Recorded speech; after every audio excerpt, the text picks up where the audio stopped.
Bună, dragilor, și bine ați venit la o nouă citire. De această dată te invit la o citire generală, în cadrul căreia vreau să văd ce mesaj are Universul pentru tine în următoarele 24 de ore din momentul în care vezi această citire. Hai să vedem ce urmează din punct de vedere personal, profesional, financiar, dar și surpriza pentru sufletul tău. Hai să vedem pentru tine ce trebuie să știi. Îți mulțumesc că mă urmărești, îți mulțumesc că mi ești alături. Dacă vrei și tu o citire pentru sufletul tău, găsești oricând pe noua aplicație Cristina Zurba, disponibilă atât pe iPhone cât și pe Android. Hai să vedem pentru tine. La baza pachetului, da, avem magicianul, asul de cupe. Văd aici o persoană care ți-a dat o veste bună sau o veste bună pe care urmează să o primești. E ca și cum era acel element din puzzle-ul care, nu știu, care lipsea. Era o piesă care lipsea, era un element care ție îți lipsea. De asemenea, văd un moment în care ești foarte sigur pe tine, știi foarte bine ce vrei și parcă lucrezi la un proiect sau vrei să mergi pe un nou început, pe o resetare, pe ceva. Pentru tine avem un as de spade, deci aici e clară o victorie pe care o ai. O hotărâre importantă legată de o relație, legată de o prietenie. Poate să fie și o hotărâre importantă privind viața privată. Da? Poate o nouă persoană care ți-a intrat în viață. 4 de spade, deci e un moment în care, nu știu, parcă ai luat o hotărâre să iei o pauză de la o relație. Sau te-ai hotărât să ieși împreună cu un prieten, cu o prietenă, să mergi într-o vacanță, să mergi undeva să te relaxezi.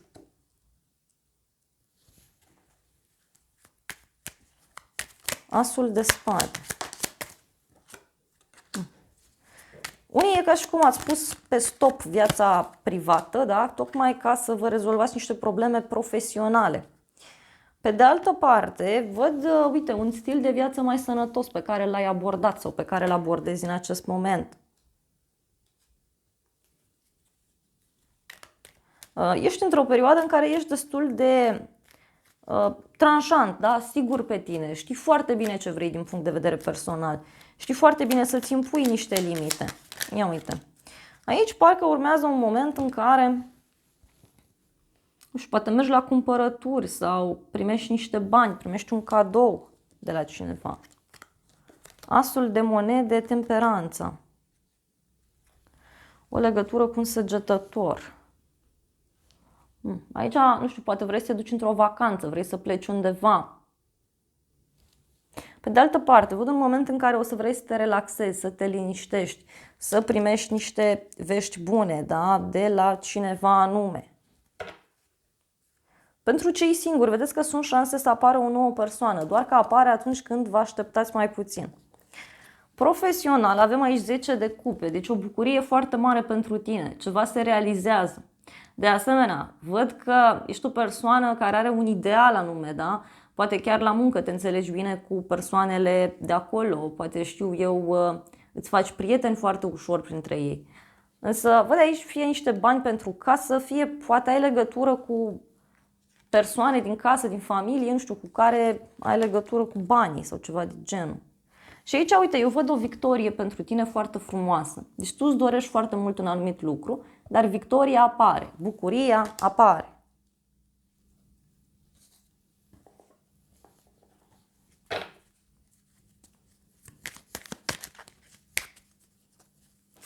Zece de cupe.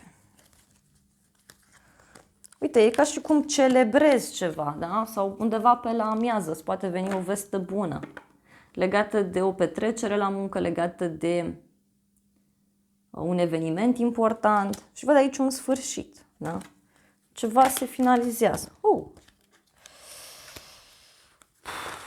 Da, mi-apar aici mai multe variante, da? Mai multe oportunități pentru tine.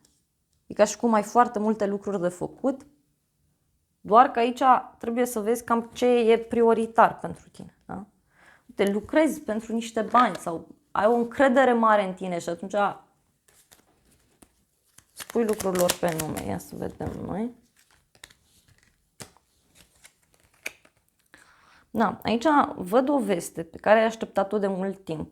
legat de o sumă de bani, legat de un proiect, legat de o avansare. E ceva important și aici văd o surpriză pentru tine, o veste foarte bună care apare. Poate are legătură cu o persoană din trecutul tău. Mai văd pentru unii o conexiune cu o zodie de foc, leu, berbec, săgetător. Poate este o astfel de persoană care te ajută. Este ca un suflet pereche, adică persoana asta seamănă foarte mult cu tine din punct de vedere emoțional.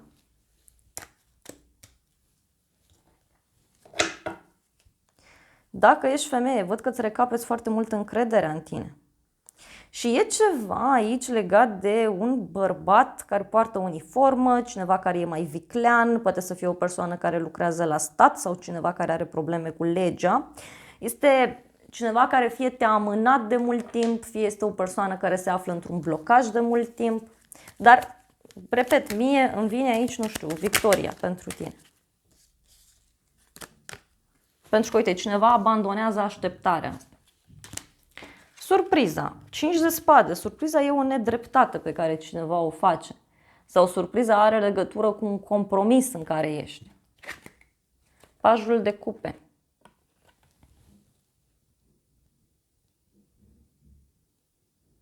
Surpriza poate să vină în legătură cu o nouă relație sau în legătură cu o persoană mai tânără. Ia să vedem noi ce cu cinciul ăsta de spade. E o persoană aici puțin imatură din punct de vedere emoțional, cineva care reacționează într-un mod foarte ciudat. Da? Luna. Niște lupte interioare aici care apar.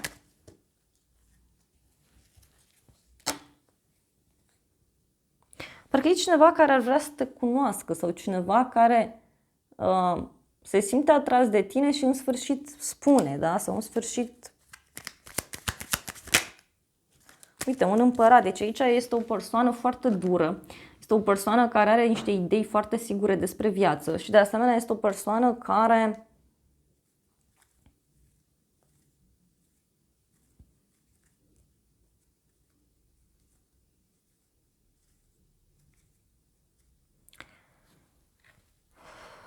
nu știu, uite, deci parcă surpriza e că, nu știu, cineva vrea să vină către tine, cineva vrea să se folosească de o situație ca să se apropie mai mult de sufletul tău.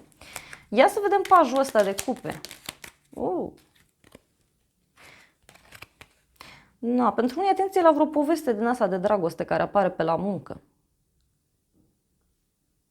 Pentru că e cineva care, uite, abandonează un proiect sau cineva care abandonează niște studii, cineva care renunță la ceva anume.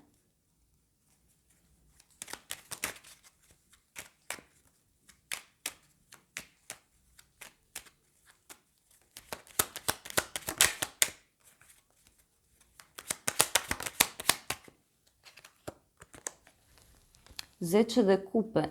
Adică surpriza aici este că cineva, e ca și cum zice, hai să dăm uitării ce a fost și hai să ne bucurăm de moment, hai să ne bucurăm de viață. Eu văd aici, repet, că toată povestea are legătură cu o persoană cu autoritate asupra ta, adică șeful, partenerul de viață, un coleg, cineva care are o funcție de conducere, cineva care e foarte sigur pe el, știe foarte bine ce își dorește. Hai să vedem și tarotul meu ce zice cu povestea asta, și cu împăratul ăsta și cu o companie plăcută, văd aici, da? Surpriza e că cineva, nu știu, parcă vrea să se apropie de tine, cineva care vrea să te cunoască mai bine. Dacă ești o persoană singură, uite, poți să cunoști pe cineva în viitorul apropiat.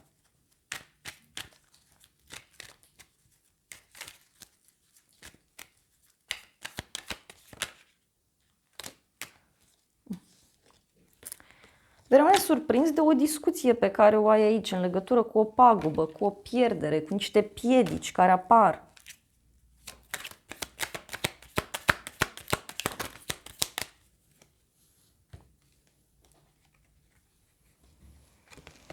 Și aici o să rămâi surprins că cineva o să-ți spună că vrea să vă vedeți, da? Vrea să vă revedeți sau vrea să vă auziți la telefon. Pentru cei aflați într-o relație, aici o să rămâneți surprinși de reacția partenerului.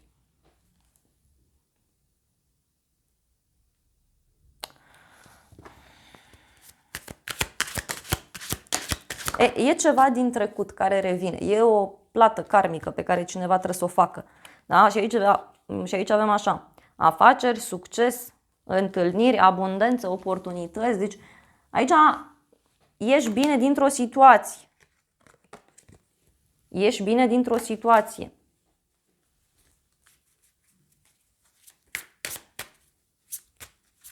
Ești bine dintr-o situație. Mai bine decât te-ai fi așteptat. Și uite, iar mi-a apărut regele ăsta de gheață.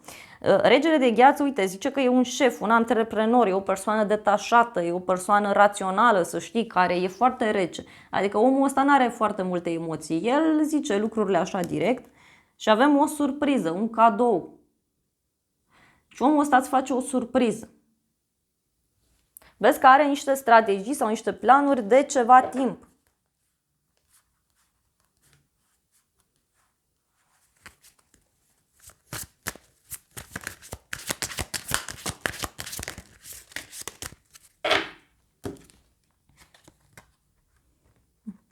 Omul ăsta îți spune ceva despre o femeie cu părul deschis la culoare, despre o situație toxică. Da? Deci îți poate face niște dezvăluiri pentru unii dintre voi. Mai vreau un mesaj din partea îngerilor. Deci aici mare surpriză din partea acestei persoane, deci o reacție total ciudată pe care o va avea. E cu succes pentru tine, e cu bucurie. Doar că, nu știu, e ca și cum vă îndrăgostiți, da? Doar că aveți grijă că dacă sunteți singuri, e posibil să fie un tipar din ăsta de prin familia voastră, pentru că aici eu văd niște traume pentru unii. Iubirea ta se rezolvă atunci când îți ierți părinții și avem angajament. Iubirea ta merge la un alt nivel de angajament, avem aici. Deci e clar, da? O nouă etapă, ceva nou care se petrece.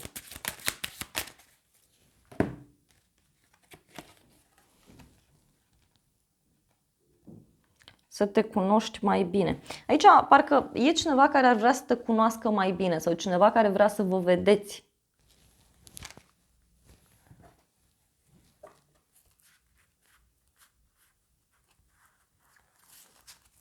Parcă a fost un mic mare război aici între voi sau în situația asta. Ia să vedem și îngerii ăștia ce zic.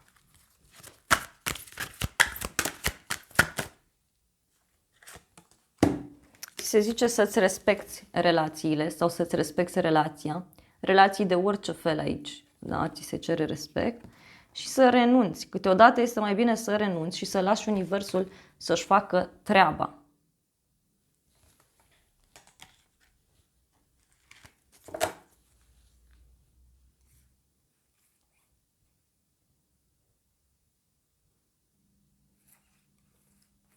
Da. Mie ceva de dragoste aici tot îmi apare.